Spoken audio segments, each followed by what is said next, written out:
इस वक्त हम खड़े हैं शानदार चौक में, और शानदार चौक में जनाब अवाम इमरान खान की रैली के लिए पुरजोश खड़ी है। और जनाब आए हमारे साथ जनाब खड़े हैं, जो जनाब पूछते हैं भाई साहब क्या कहना चाहते हैं। जी साहब। बिस्मिल्लाहिर्रहमानिर्रहीम। क्या नाम है आपका? मेरा नाम जुमा खान बलोच है। कहाँ से आप? पीटी खान शहर से मैं आया हूँ।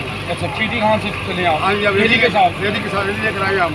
तो मेरे भाई हम फवाद चौधरी के लिए आए हैं और इमरान खान के लिए आए हैं। हम मुल्क के काम के लिए नहीं आए, हम सिर्फ शुक्रिया अदा करने आए हैं फवाद चौधरी का और इमरान खान का। इमरान खान के जलसे में 2013 में हम ना रही हैं, अब भी ना रही हैं इंशाल्लाह। हमारा इमरान खान अच्छा लीडर है, साफ लीडर है, और उसके बाद कच्छ से पाक है, कोई 2 नंबर नहीं है। ये तमाम जितने भी लोग थे ये सब 2 नंबर है मेरे भाई। तो हमारे ज़िले में, हमारी तहसील में, हमारे इलाके में, हमारे पाकिस्तान में। जी, तो आप अभी जैसे जाएंगे इंशाअल्लाह हम जाएंगे काफले के साथ।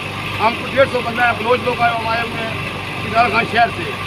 तो इंशाअल्लाह हम शोर शामबाद तक जाएंगे, जहाँ तक खान साहब का हुक्म होगा हम वो ही करेंगे। जी, बहुत शुक्रिया जी। यूटी न्यूज़ जावा जी।